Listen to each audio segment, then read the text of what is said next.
Lights, camera, rolling, music. Hi అండి. అరణ్ media works banner మీద కృష్ణ విజయ్ ప్రశాంతి నిర్మాతలుగా సాగర్ చంద్ర దర్శకత్వంలో నారా రోహిత్ శ్రీ విష్ణు కాంబినేషన్లో ఈ రోజు మన ముందుకు వచ్చిన డిఫరెంట్ చిత్రం అప్పట్లో ఒకడు ఉండేవాడు. ఇంట్రెస్టింగ్ గా ఉన్నాడు. రైల్వే రాజ్ ఆడి ఓడిన ఆటవీడు. ముసలకి నీళ్ళల్లో బలం, వీళ్ళకి అడవిలో బలం. ఏం రో లావు మాట్లాడుతున్నావు?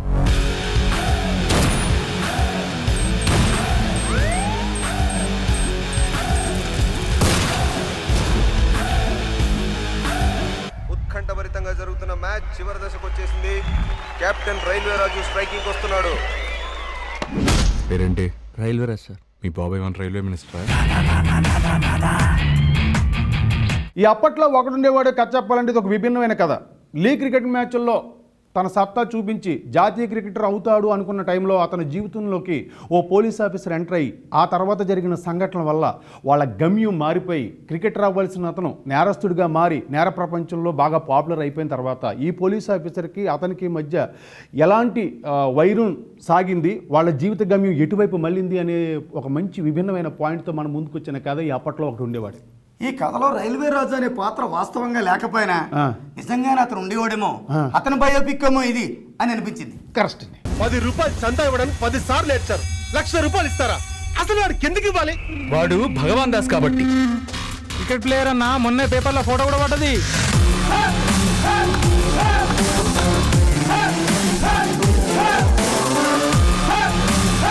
క్రికెట్ అంటే జెంటిల్మెన్స్ గేమ్ అయ్యా, ఇటువంటి క్రిమినల్స్ కోసం కాదు.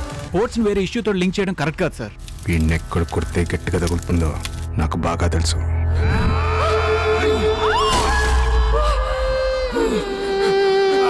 దేక్ బాబా చాలా క్రిమినల్ బన్ గయా. ఈ సినిమాలో నటినట్ల గురించి చెప్పాలంటే ముందు చెప్పుకోవాల్సింది కథానాయకుల్లో ఒకరైన మన నారా రోహిత్. ఎప్పుడు విభిన్నమైన కథలతో విభిన్నమైన పాత్రలతో మన ముందుకు వచ్చారు నారా రోహిత్. ఈసారి కూడా విభిన్నమైన పాత్రతోనే మన ముందుకు వచ్చారు. ఈ పాత్రలో హీరోయిజం కొంచెం తక్కువ అనిపించిన తన స్టైల్ ఆఫ్ పెర్ఫార్మెన్స్ తో అలరించాడు. ఆ తర్వాత మరో కథానాయకుడు శ్రీ విష్ణు. ఈ కథకి ఇతనే హీరో అని చెప్పాలి. అవును, హీరో కథనే కేవలం హీరోయిజం చూపించకుండా తన పెర్ఫార్మెన్స్ లో సత్తా చూపించాడు కదా. ఆ తర్వాత హీరోయిన్ గా చేసిన అమ్మాయి తన్య హోపు. ఓకే, మరి మన బ్రహ్మాజీ గారి చాలా కాలం తర్వాత మంచి పాత్ర దొరికింది, దాన్ని పరిపూర్ణ న్యాయం చేశాడు. ఆ తర్వాత సత్యప్రకాష్ గారి తన నేచురల్ పెర్ఫార్మెన్స్ తో అదరగొట్టేశాడు. ఆ తర్వాత మిగిలిన పాత్రల్లో మన అజయ్, ప్రభాసీను, సత్యదేవ్, రవివర్మ, రాజీవ్ కనకాల, రవిప్రకాష్, రాజ్ మాచిరాజు, అలాగే మానస, శంకరాభరణం, రాజ్యలక్ష్మి గారు ఇలాంటి మంచి మంచి నటులందరూ నటించారా. వాళ్ళందరూ కూడా వారి వారి పాత్రలకు పరిపూర్ణమైన న్యాయం చేశారు అని ఖచ్చితంగా చెప్పచ్చు. నేను వ్యాపారంలో దిగాలనుకుంటున్నాను, కానీ పెట్టుబడి పూర్తిగా లేదు. ఏ వ్యాపారం? Real estate. నీ వెంచర్ ఎక్కడ? కూకట్పల్లి. కూకట్పల్లి? ఎక్కడ కూకట్పల్లి? అమీర్పేట్, ఈఎస్ఐ, ఎర్రగడ్డ మధ్యలో అడవి, ఎక్కడో కూకట్పల్లి. అసలు కూకట్పల్లి మనుషులు ఉంటారా? మనుషులు ఉంటారా కూకట్పల్లిలో?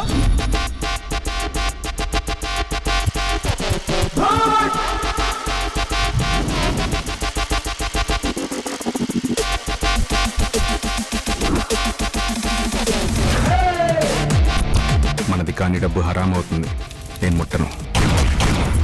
ఈ సినిమా సాంకేతిక నిపుణుల గురించి చెప్పాలంటే ముందు చెప్పుకోవాల్సింది మన కోటగారి వెంకటేశ్వరరావు అందించిన రైటింగ్. బయోపిక్ లాంటి కథ కదా, కత్తెర స్లోగా నడిచింది. ఆ తర్వాత సాయి కార్తిక్ మ్యూజిక్. సినిమాకి హెల్ప్ అవ్వలేదు. మరి సురేష్ బాబులు అందించిన బ్యాక్గ్రౌండ్ స్కోర్ ఇది హెల్ప్ అయింది. ఆ తర్వాత నవీన్ యాదవ్ అందించిన సినిమాటోగ్రఫీ. సినిమాకి ప్రాణం అని చెప్పాలి. ఆ తర్వాత మన కృష్ణ విజయ్ ప్రశాంతి చిత్ర నిర్మాతలు. నిర్మాణాలు బాగున్నాయి. ఒరే ఫైనల్ గా క్యాప్టెన్ కథా స్క్రీన్ ప్లే మాటలు దర్శకత్వం సాగర్ చంద్ర. సినిమా స్లోగా నడిచింది అని విషయం ఒకటి పక్కన పెడితే రెగ్యులర్ సినిమాలకు దూరంగా విభిన్నమైన కథతో విభిన్నమైన కాంబినేషన్ తో ఓ విభిన్నమైన సినిమాని వెండి తెరపైన ఆవిష్కరించిన ఈ దర్శకుడు ఖచ్చితంగా అభినందనీయుడు. ఫైటింగ్ ఉంటుందా? ఫస్ట్ నుంచి లాస్ట్ వరకు మొత్తం ఫైటింగ్లే.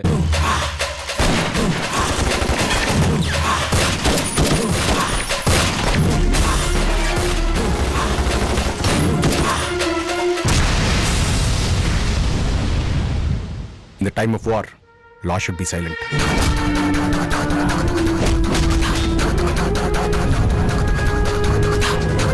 నిన్ను, నీ అక్కని, నీ బావని, వాడి మెంటల్ సైని మొత్తాన్ని నాశనం చేస్తాను. ये बात लिख लेना मेरा भाई, ఖుదాఫీజ్. అయ్యారే లాంటి విభిన్నమైన సినిమాను అందించిన సాగర్ చంద్ర తన ద్వితీయ ప్రయత్నంగా అప్పట్లో ఒకడు ఉండేవాడు అంటూ విభిన్నమైన టైటిల్తో మళ్ళీ మన ముందుకు వచ్చారు. నారా రోహిత్ శ్రీ విష్ణు కాంబినేషన్ ఇది కూడా విభిన్నంగా అనిపించింది. ఆయన ఎన్నుకున్న సాంకేతిక నిపుణులు నటినట్లు అందరూ కూడా సత్తా ఉన్న వాళ్ళు అవడంతో ఓ విభిన్నమైన సినిమాను వెండి తెర మీద ఆవిష్కరించడంలో ఈ దర్శకుడు ఖచ్చితంగా సక్సెస్ అయ్యాడని చెప్పాలి. అయితే మావాడు అన్నట్టు సినిమా స్లోగా నెరేట్ చేశారు అనే ఒక్క విషయాన్ని తప్పితే సినిమా ఓవరాల్గా చూసుకుంటే ఒక మంచి అనుభూతిని కలిగిస్తుంది. అయితే అద్భుతమైన ఎన్నో సన్నివేశాలు ఉన్న ఈ సినిమాలో కొన్ని పేలవైన సన్నివేశాలు కూడా పక్కపక్కన అలా పడినాయి. మరి వాటి కారణాలు ఏమిటి అనే విషయాన్ని పక్కన పెడితే విభిన్నమైన సినిమాని అందించడంలో కొన్ని లోటుపాట్లు ఉంటాయి. అలాంటి లోటుపాట్లన్నింటినీ పక్కన పెట్టి సరికొత్త సినిమాని విభిన్నమైన సినిమాని చూడాలనుకున్న ప్రేక్షకుడికి ఖచ్చితంగా ఇది మంచి అనుభూతి కలిగిస్తుంది. కాబట్టి అప్పట్లో ఒకడు ఉండేవాడు లాంటి విభిన్నమైన సినిమాని అందించిన ఈ చిత్ర దర్శకుడికి, నిర్మాతకి, సాంకేతిక నిపుణులకి, నటినట్లకి అందరికీ పేరున అభినందనలు తెలియజేస్తూ మన నారా రోహిత్కి, శ్రీ విష్ణుకి మరిన్ని విజయాలు రావాలని ఆల్ ది బెస్ట్ చెప్తూ నగరంలో విడుదలైన మిగతా సినిమాలు చూసి వాటి గురించి చెప్తా. అప్పుడు దాకా అప్పట్లో ఒకడు ఉండేవాడు చూసి మీరు ఎంజాయ్ చేయండి. ఉంటానండి, మీ అరబాబు.